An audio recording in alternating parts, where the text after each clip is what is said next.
Hello, everybody. This is the Chocolate News Podcast. I'm your co-host, John Alexander Reese. And I'm your co-host, Andrea Carter. And if you did not know, the Cincinnati Herald has been around since 1955 and is the leading African American owned newspaper in the greater Cincinnati area and northern Kentucky area. How's it going, Andrea? It is going great, John. I am so excited. I am loving the election. I'm loving the energy. I am loving the crime survivors. I've just had a very event-filled week that I can't wait to share it with everybody as I give everyone the chocolate news. All right. Well, that's good. So, what is the Chocolate News of the week, Andrea? Well, the first of all, I'm going to talk about Cincinnati got visited by the Black Vote Matters bus.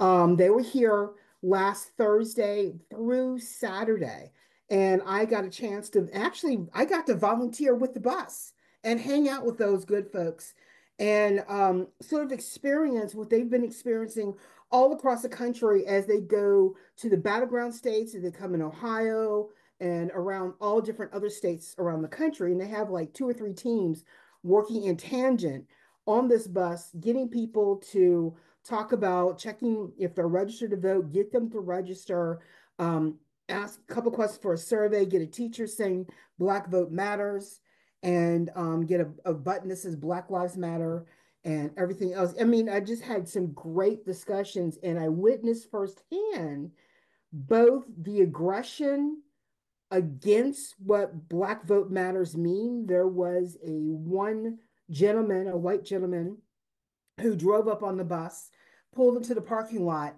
took a look at what the bus had on it, asked a few questions, and peeled out very, very upset. He did not like what he saw. Hmm. And then there was another black gentleman, drove up in a nice car, talking all kinds of smack about how we need to do this, how we're working with the devil. We need to believe what Donald Trump says.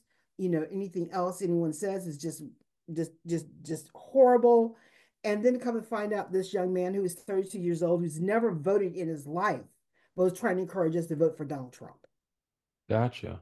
There was that. Then there was another issue where we were at another site. Um, there were people who were registering to vote, checking their registration. There was one woman said, "Oh yeah, I'm registered. I vote every time there's a presidential election." That means she's registered to vote every 4 years. Then she's purged from the records and she has to re-register.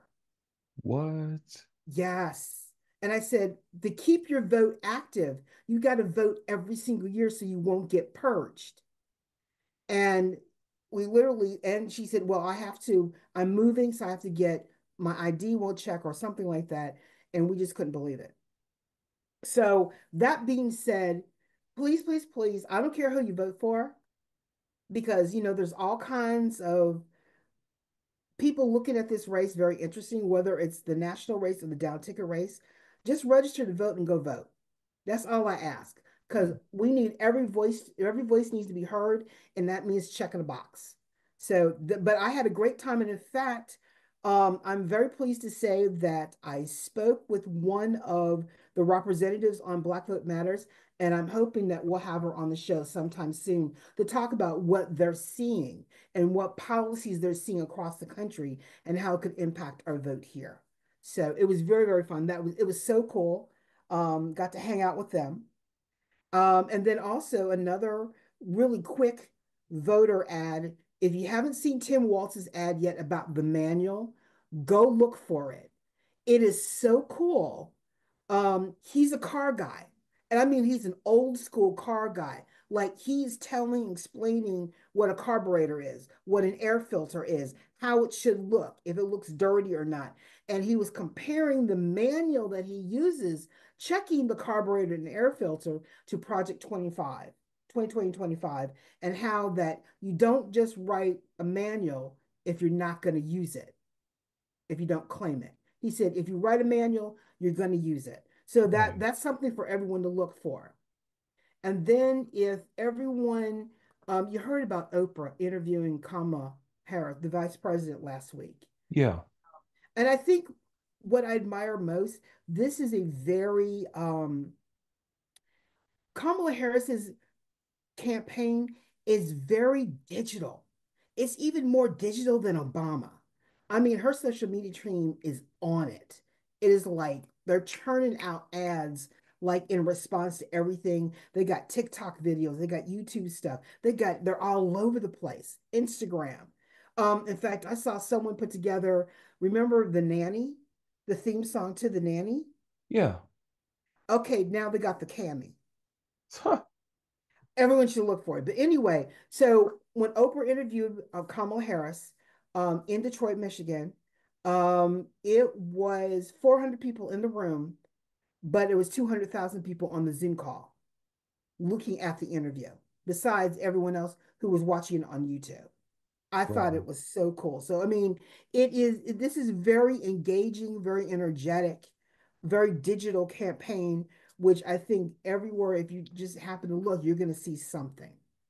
And you shouldn't say, well, I don't know enough. Well, you know something. So, that being said, but enough about national politics. Let's talk about a little local politics. With a sad heart, Councilman Reggie Harris has announced that he has accepted a position with the U.S. Department of Housing and Urban Development, and he'll be leaving his position as the city councilman with the Cincinnati City Council. I did not hear yet when he was going to step down, but I assume it's going to be soon. He is going to become an assistant secretary of state, helping to run that $1 billion operation in DC. He's going to be a deputy assistant secretary of economic development in the Department of Community Planning and Development with HUD. So there had been rumors for a while that Reggie was looking for a change, that Reggie might be uncomfortable, that Reggie still wanted to, work with Cincinnati, but he was looking for something different. And I guess he found it with HUD. So he is going to be overseeing a $7 billion budget, the Economic Development and Housing Fund, critical to communities across the country.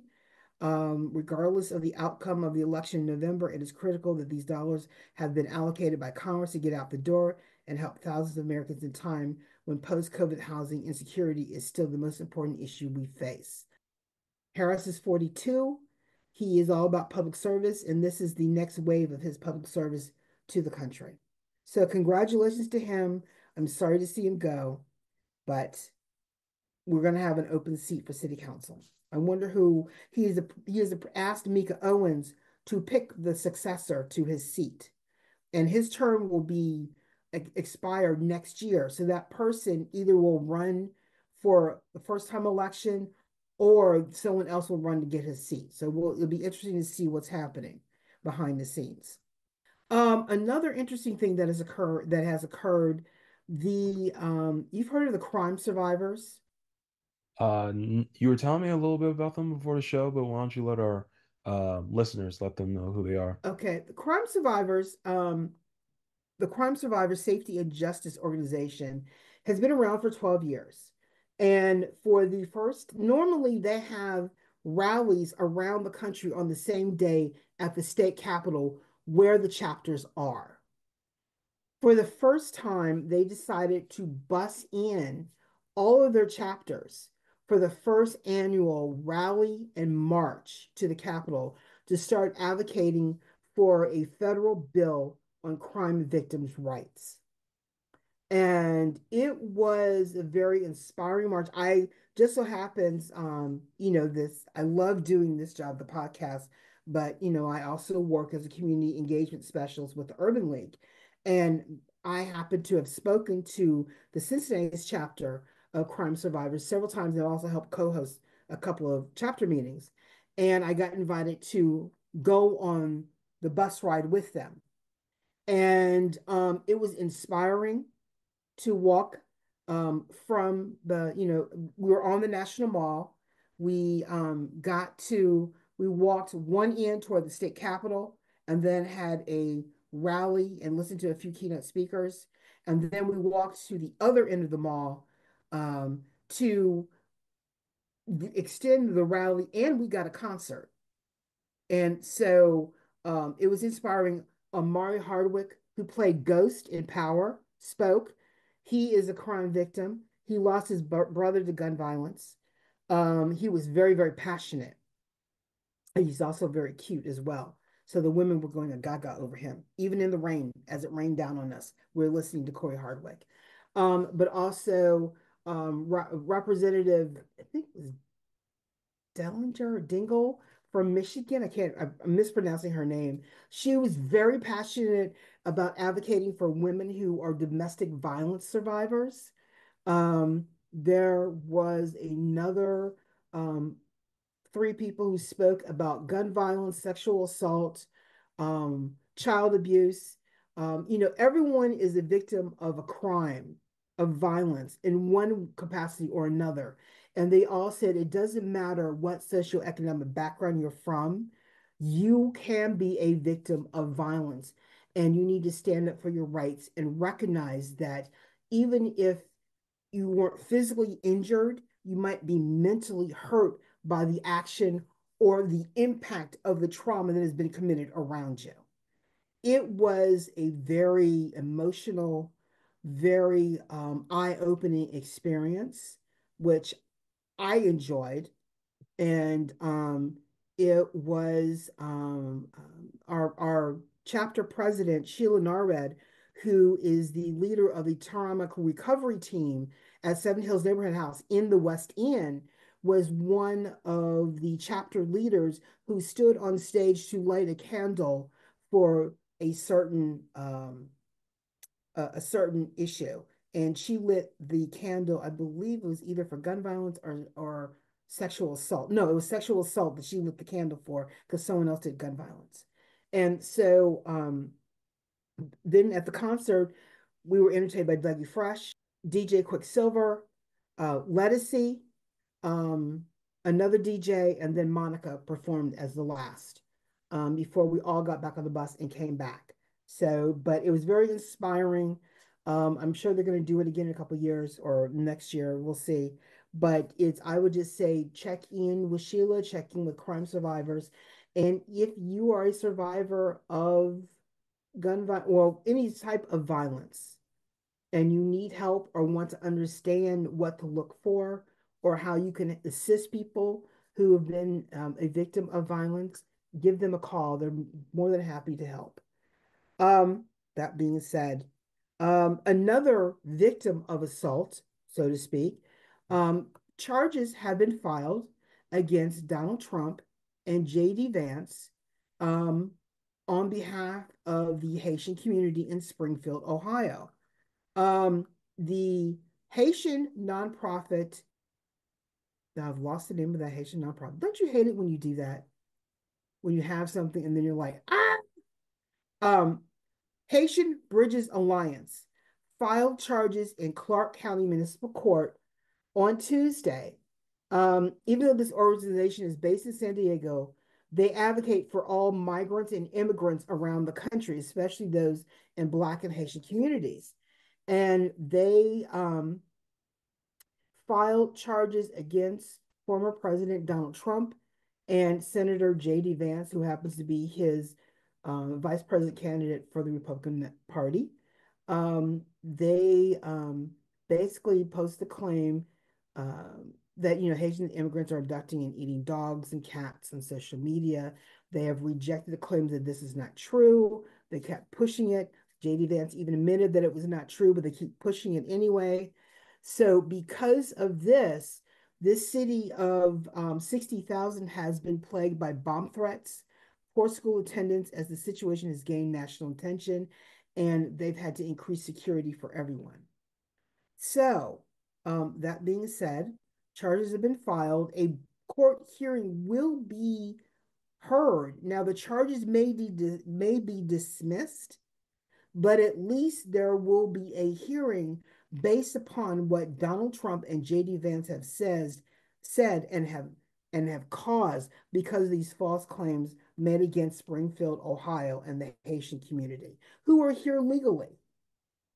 That being said, I know there have been marches and press conferences on behalf of Springfield, Ohio. Donald Trump claimed that he wants to go to Springfield, Ohio. He's been asked not to go. Um, so we'll just have to see what happens next. But the charges, um, you know what I forgot to mention what the charges are? The charges are disrupting public service by causing widespread bomb and other threats, making false alarms by knowingly causing alarm, committing telecommunication harassment by spreading claims they know to be false, committing aggravated menacing by knowingly making intimidating statements and knowing causing others to falsely believe that members of the Springfield, Ohio Haitian community would cause serious physical harm to the person or property of others within the Springfield, Ohio community and violating the complicity statute by conspiring with another and spreading vicious lies that cause innocent parties to be parties to their various crimes. So those are some serious charges that may or may not be upheld by a judge in court. So we'll just happen to see. Yeah. That being said, I'm going to move on. Another horrendous act that occurred is the student at Gettysburg College in Pennsylvania um, he's not been dismissed. He's been suspended right now on the team while he recovers. But what has occurred is no names have been given out. So it's going to be very overview of what I'm saying. But in the NBC News reported this case where a student carved a racial slur on the chest of another student. They both happened to be on the swim team for Gettysburg College. And during an informal get together of the swim team, and now mind you, the victim was the only Black member of the swim team. And the person that assaulted him, he thought was a good friend. And this good friend decided during this party to pull out a box cutter and carve a racial slur into his chest. Yeah, it doesn't really sound like a good friend to me. No, and I'm just wondering how he was able to carve this into his friend's chest. Was he being held down? Was he unconscious? What happened? So there's some murky details about the incident that occurred, but the victim's family is working with the college, and the student that did the assault has been dismissed. He's no longer enrolled in the college. He's no longer on the swim team, and that right now they are still investigating the incident. No charges have been filed against the individual, though it could occur. Everything is still pending at this time. But it's hard to believe that this occurred and no one stopped that young man from assaulting the other teammate. What does that tell you about the other team members? Yeah. Because nowhere did it say that they came to the victim's rescue and stopped the guy. None of that ever came out in the story. It just says that he carved a racial slur to the guy's chest. And that young man is physically harmed, but also mentally harmed because no one stood up for him until the family spoke out. So we'll continue to let you know what happened over this incident. Um, but the U.S. Justice Department may be looking into this as well. We just don't know yet. But that being said, speaking of racial slurs, it's sad when a member of your own community hates himself so much. Um, Lieutenant Mark Robinson, I should say, Lieutenant Governor Mark Robinson of North Carolina, who is the Republican nominee for governor in North Carolina, um, posted a slew of explicit and racist comments on a pornographic site over a decade ago, which CNN investigation found and released in a story that has shaken the state's gubernatorial race. Now, what's interesting is that Mark Robinson has been endorsed by Donald Trump. Donald Trump was in North Carolina the other day, and there were billboards all over the state, reminding him of what Mark Robinson said as he visited, trying to urge voters to vote for him. and knowing that he endorsed this guy and he remains on the state ballot. They can't change this. Unfortunately, Mark Robinson, a decade ago, posted to a website called Nude Africa, which I didn't even know existed. But Did then not know that again, existed either. I tried to pride myself on being aware of certain things, but even that knocked my eyes out. Uh, um, and he actually referred, Mark Robinson referred to himself on this site as a Black Nazi, and that he desired to bring slavery back and buy a few slaves. Um, which is kind of sad. Um, Now he posted this during President Barack Obama's administration, and he said, "I take Hitler over any of this shit that's in Washington right now." Excuse my language; I shouldn't have said that, but I'm quoting him. Um, and it's kind of sad that he said that, and Donald Trump recognized this man as being better than Martin Luther King Jr., which I take offense to. God, So it's still blowing up, so to speak, but it doesn't look good for North Carolina voters, to have that. Ideally, he's supposed to be a qualified candidate. He's lieutenant governor, for goodness sake, right now, and he's running for governor, and you have this in your background. So you never know what's going to come. You always have to be careful what you post on social media because you never know what's going to come back to haunt you. that's true. Um, on a better note, Asia Wilson, who is a member of WNBA, and she's had a very, very good season for the Las Vegas Aces. She has scored over 1,000 points. She has now been named the MVP for the WNBA for the third time in a row. She made history scoring 1,000 points. It's just unbelievable what she's been doing in the WNBA. Congratulations to her on a job well done and performing on the court. And finally, for the chocolate news, we have our own congratulations to give to um, Chef Jordan Anthony Brown, who owns Aperture. Now, Aperture is a Mediterranean cuisine restaurant located in Walnut Hills, and he made the 50 favorite restaurants in America for 2024 in the New York Times. Congratulations. I have yet to get to this restaurant, so I'm gonna have to find out what this guy's got.